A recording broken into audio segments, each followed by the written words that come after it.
Welcome back to Game Geeks. I'm your host, Kurt Wiegel. Today's episode, All Tomorrow's Zombies. Now you'll notice that this is in a nice big 3-ring binder here. That's because this was a download from drivethrurpg.com. This is an alternative way for people to get their role-playing games out there. This is a supplement for the All Flesh Must Be Eaten, the zombie horror survival role-playing game, which goes all the way back to episode 1. Go back and take a look at that if you want to. This is the science fiction supplement. Now, one of the things that the All Flesh line has done is they have really put out a series of genre supplements. You have pulp zombies, you have fantasy, you have Wild West, you have wrestling. And this most recent one is the science fiction approach. Now, what this does is it gives you a toolkit of rules to use for a sci-fi game. So one of the neater things about this is that they actually allow you to build your spaceship based on a point pool. Since All Flesh and most Unisystem games are a point pool system, that you have a pool of points that you buy all your stuff from, this really works out nicely. You can get a nice spaceship that is reasonable but not insane for a significant chunk of your points. If it's an important part of your character's life, you should have some of your points sunk into the spaceship. Multiple players can pitch in points. It really works. It gives you a series of science fiction worlds to draw from.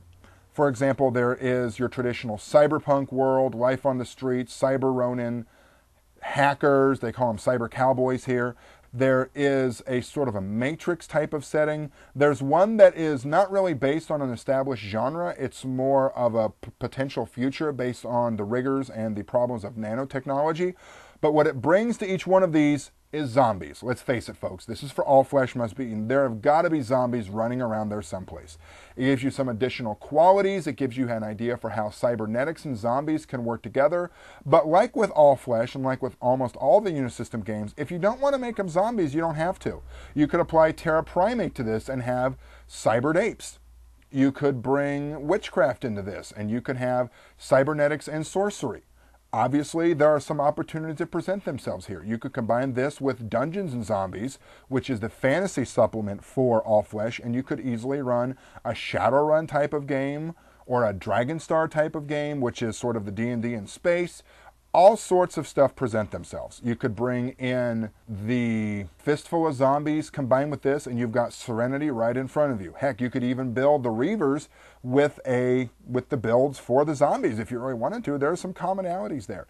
This brings a nice set of modular tools to your All Flesh game. You could really run a generic Unisystem sci-fi game with this, combine it with any of their other works. It's well worth getting your hands on if you like science fiction, if you like a certain sci-fi approach to your Unisystem game. If you just want to bring in bits of it, like if you want to add nanotechnology to your existing Witchcraft or Armageddon game, if you want to bring a certain sci-fi approach to your Conspiracy X game, episode 15, go take a look at that.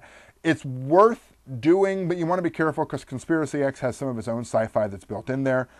I really like this, folks. I'm a big fan of the Unisystem, and I think this is worth getting your hands on because a lot of us have been waiting to run a sci-fi style game using Unisystem, and this is the gateway to do it in.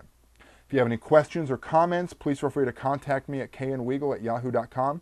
For Game Geeks, I'm your host, Kurt Wiegel. Good day and good gaming.